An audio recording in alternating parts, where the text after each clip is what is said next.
Another edition of Wings Weekly starts now. Jay Kleinknecht here, along with head coach Scott Langer. Coach, obviously not a weekend that you'd liked, or that things didn't necessarily go the Wings' way. A 4-2 loss on Friday. Very few penalties there on Friday night. Power play went 0-2. Penalty kill killed off the only penalty that they needed to. A little bit of a, I don't want to say a slow start, maybe just a little stale.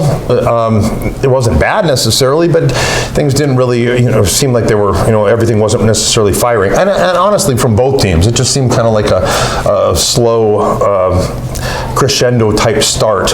What were your thoughts, and what were your, you and Zach, as you're breaking down film and so on? What did you think of Friday's matchup? Yeah, I thought it was, we didn't start great, but I thought we came out in the third and we had a really good thing going on until we passed up a few shot blocks. Obviously that was a bad result, but I thought we had enough to make it a game, and again we take a couple shifts off and cost us points. We move on to Saturday night, and that ends up also with a loss, unfortunately, a 4-0 loss. Power play went 0-4. Penalty kill allowed 1 of 4 chances. Lately it seems like Saturday nights have really been the night when you guys come out, firing. Not necessarily the case on this particular Saturday night. On the road, and you and I have talked about this several times. On the road, Saturdays especially, seems like they're, it's tough. The other opposing team, the home team, is going to come out fired up, and they certainly did. But again, a loss that was a little bit lopsided, and I try to pull positives from these games and from a weekend like that. But again, I have to ask, what did you guys see from Saturday night's matchup? Well, I thought we were way better out of the gate until we got beat one-on-one for a breakaway on a penalty kill, and then it was almost like our whole bench just got deflated because we were playing decent, we were creating some opportunity, and then you give up a goal like that. That's hard, especially when I thought Cole had made some really big saves to give us an opportunity to press back, and then we leave them stranded with a breakaway. So, the whole weekend to me is just, I got to move on. Like, as much as it bothered me, they were good, we weren't. Yeah.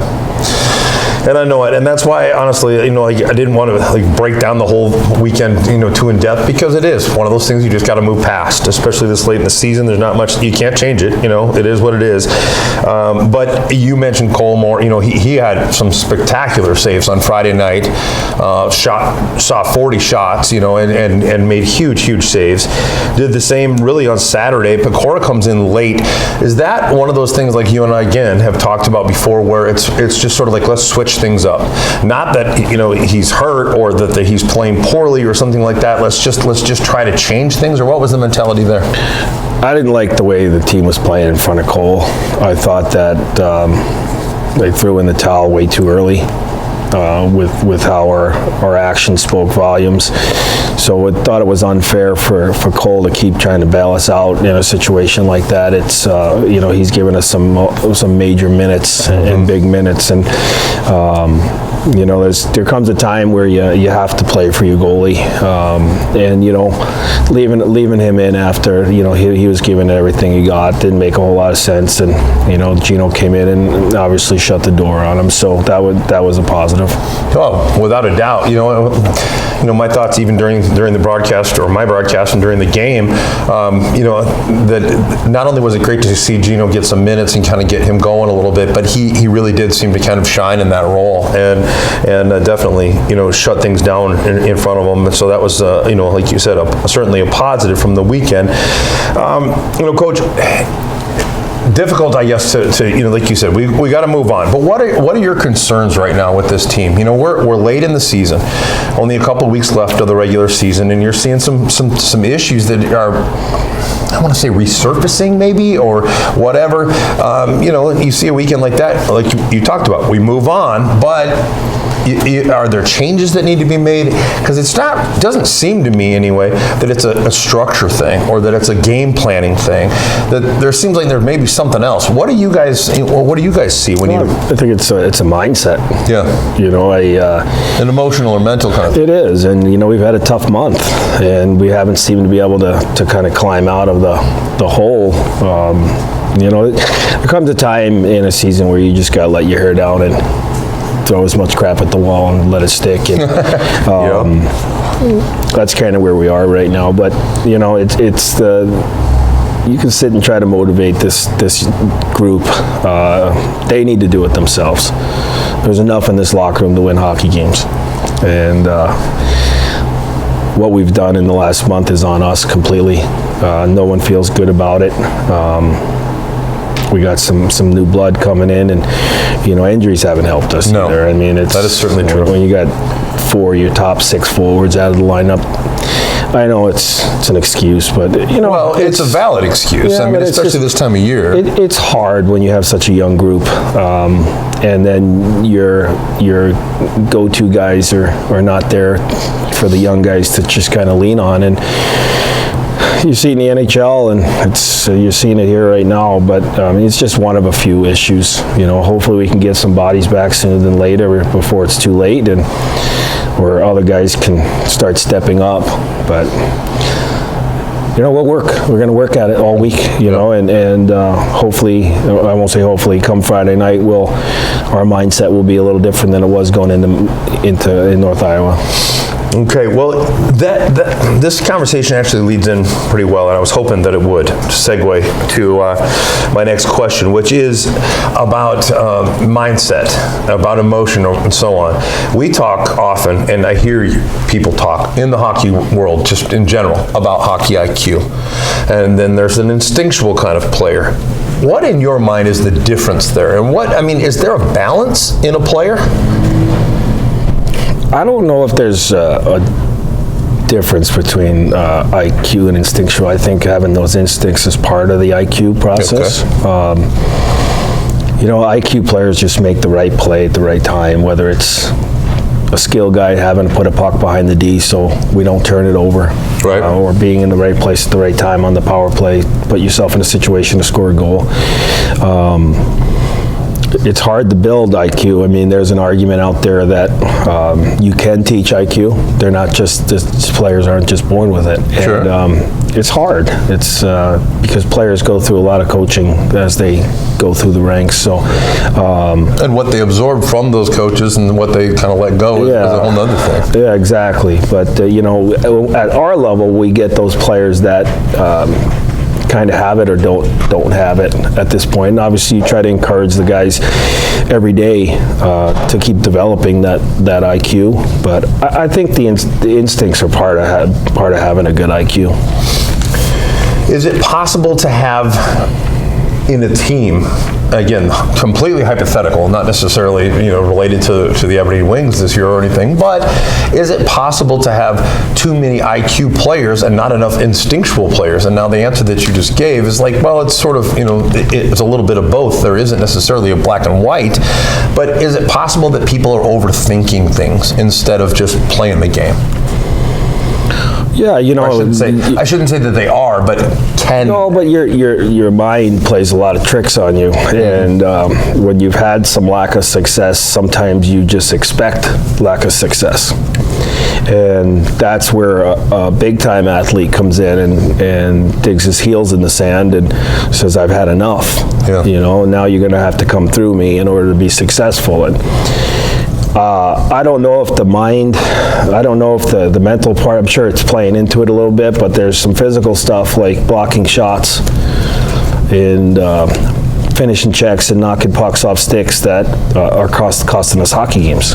So I would say get your mind right now, because sooner or later you're going to slip out of a playoff spot and you're not going to have the fortune of team splitting. But there's no excuse. We've been together for months now, and we have a good enough hockey team to be a playoff team and to do some damage, if we get going. But it's got to start now. Yeah. Well, and again, that really is a hypothetical question because, personally, I'm an overthinker. I overanalyze stuff, and sometimes that when you start overthinking and overanalyzing things, you start to question what's going on and if you're making the right move, if you're doing this, if you're doing that, if you're saying the right thing, not the right thing, whatever it is. And I started to kind of, actually, on my drive home, I was kind of thinking about how that would relate to a hockey player and how, you see something happening. Do you just go, or do you think, well, maybe I should this, should I that, So again, completely hypothetical, but I don't know, thought it was interesting to see how it would relate to a player, All right, well, standings right now, the Austin Bruins have clinched a playoff spot. They are at 72 points right now. North Iowa in second with 59 points. St. Cloud 59 also, but the tiebreaker again going to North Iowa. Aberdeen right now in the fourth place or fourth position with 55 points. Then Minot 52 and Bismarck 50. Now Bismarck is 22, 24, 4 and 2. They split with Austin, the number one team in the division, this last weekend, going to a shootout.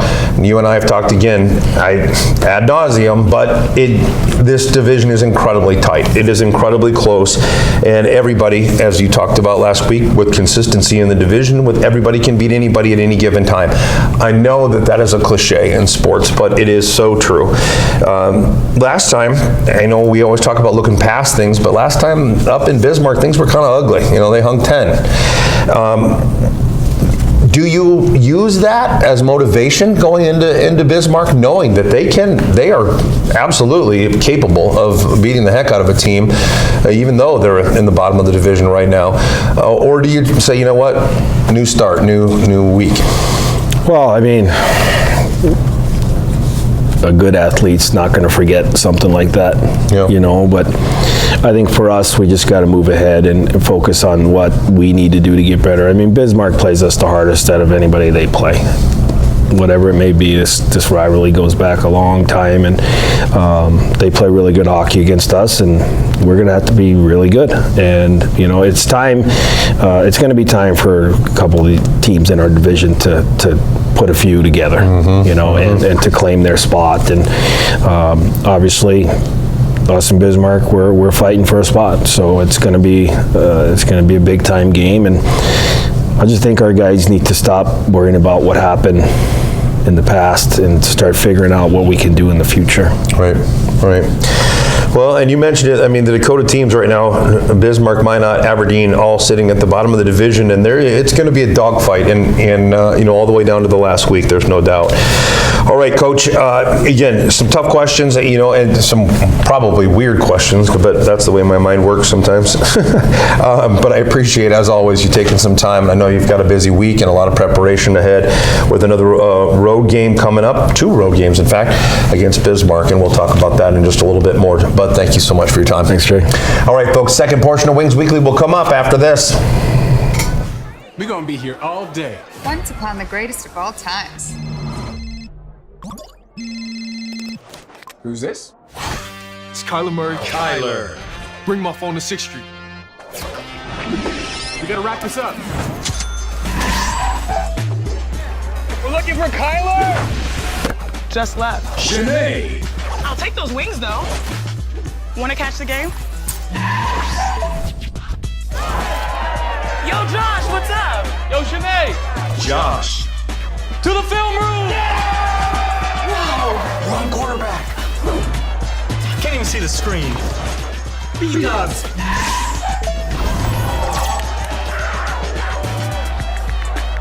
Where's my phone? Wrong quarterback, bro. To the greatest of all friends. To the greatest of all times. Buffalo Wild Wings. Second portion of Wings Weekly starts now, and as usual, we have a player joining us. This time it's Luke Lindsay of Eau Claire, Wisconsin. Luke, as I always say to the boys, I know you guys are busy. Thanks so much for taking some time. Yeah, thanks for having me. Absolutely. Well, you're a Midwest guy, obviously Wisconsin, Minnesota. Yeah, we travel to Austin and Mason City and whatever, and I always noticed that the southern portion of Minnesota is pretty much exactly like it is here. It's not that much different than it would be on the coast or somebody from like Carl's or something that's from Florida. So that part isn't probably much of a difference. Most of your hockey career has been in the Midwest. couple games or some time anyway with Chippewa. Yep. And then you come to the Wings. I always ask guys how they get started playing, but I would imagine you're no different than anybody else, where you started probably 3, 4, 5 years old, somewhere in that. 3 years old, skating on the backdoor rink with my dad and grandpa, and super young. So then you move on. You're playing through the developmental stages of hockey, the juniors, not juniors like this juniors, but the stuff that kids do. Yep. And you move on through high school and so on, and then go on. And like I said, you played a little time with the Steel. Well, how did you become an Aberdeen Wing? What were the path? How did that? Well, so playing in Eau Claire. Chippewa Steel, their NAL team is only about 15 minutes away from my house, so growing up there and playing high school, had a lot of exposure to Chippewa Steel because they would come watch my games. And sure. Coach Sapon reached out to me early spring last year about this time, and I came up here and skated for a week, and I loved it. Had a good meeting with the coaches, and the rest was history. So I wondered if Coach Stepan might have had something to do with that, since he was, a part of the Chippewa Steel, and that neck of the woods is, kind of, well, in a sense, sort of his backyard in a little bit of a way, and thought maybe there was some connection there, so to speak. Like I was just saying, you from 3 years old on, as you start skating and you make your way through, and you're going through different teams and so on, and you meet different people, and you're playing with different chemistry, different everything. It changes, from year to year for sure. What would you say is the best advice that you could give to a young skater, say an 8-year-old right now, or whomever that comes to you and watches your game with the Aberdeen Wings and like, man, I want to be like that guy. Yeah. How do they follow the same path? Yeah, I'd say just worry about the now, and just have fun, and take a step back and look that you play hockey because you love it. Mm-hmm. And it's easy to get wrapped up in technicalities of things, but you just got to believe in yourself. You're a good player, and control what you can control, and just give your best and let the chips fall, and if they go your way, great. And so I just say just have fun. It's interesting. I was talking with Reimer last week on this show, and that actually was brought up again, was that work hard, do this, do that, but the love of the sport has got to be there. Right. And if it becomes a job, it's you're going to burn out. As soon as it becomes a job, I mean, obviously there's ups and downs in the season, hard times, and you kind of got to count your blessings, and part of a great organization. Lucky to be here, blessed to be here. So, once I take that in, it's easier for me to bring the effort. Sure. Once I realize that. So. Well, and okay, that again, I love it when one answer segues to another question that I had lined up already, and this was your injury. You had a fluke kind of freaky injury, on the bench actually, and you missed some time. Yeah. Obviously, rehabilitating and recovering from that. We talked about the love and the passion and stuff for the game, but you're rehabilitating. What does that do for you? Like, how much does that kind of hurt you to be away from the team, away from the boys? Do you stay in contact with them? Are you just counting the days, or how do what's for sure. that like? As soon as I got hurt, it was beginning of November, so I was home for Thanksgiving through Christmas, but it was really hard. Usually we build a rink in our backyard to skate when I was in high school, but we didn't have that this year. So I had to go and drive up to outdoor rink, skated there every day with my dad, and it was a lot. I had a lot of times where I was just like, didn't want to skate. It was really hard going out there every day, but I put in the work, and you gotta, I feel like I think it's just human nature to kind of question things a little bit and go, Right. man, you get down. You get down on yourself, you get down on the whole situation, and you kind of start to feel sorry for yourself, but you obviously fought through all that, and you come back and are again an integral part of this team. That strength, comes from somewhere, and it's got to come, I believe, from the passion and love for the sport, huh? Right, yeah, for sure. Part of me, it was really hard, but looking back, it was a good reset for me to get my head right and know that everything's not given, and it was good to be home, be with my parents, and kind of got a good perspective watching the games from online. You see a lot more when you're watching it from Hockey TV, so slows down a bit. Yeah, it was good. It was good to see, what the other D were doing and what I was doing that was good and bad. And you yelling at them? What are you doing? Yeah, right. Yeah, it was good. I love that. All right, you mentioned your dad twice now, and you mentioned skating with your grandpa. What would you say are some of the biggest influences in your life as far as the hockey goes, and maybe even away from hockey? Who's inspired you? Yeah, for sure, my parents. I mean, my dad is probably on the top for that. He's always taught me to, have fun and, try your best, and, it doesn't matter what you're doing, find yourself doing as long as you try your best. So he's really been a big part of my career, so. Gotta love the family support, the grandparents that make their way to games. I see Doobie's grandparents were at Mason City this weekend. His grandma's always coming up to me being like, "Go Wings!" It's like, man, it's so awesome to have that support system like you have. And clearly, I can't thank hockey moms enough because I know how much work they put in, and as far as the meals and the travel and everything that they do too. So great to have that support system behind you there. Always been a defenseman. Where did that kind of come into play? So you see a guy like Reimer who is playing a centerman here lately, and I'm going, oh, he's doing a pretty good job out there on those face-offs. He must have done something, How about you? Yeah, I've always been a defenseman. I actually played center last year for my high school. I played forward, so to get some offense going for us.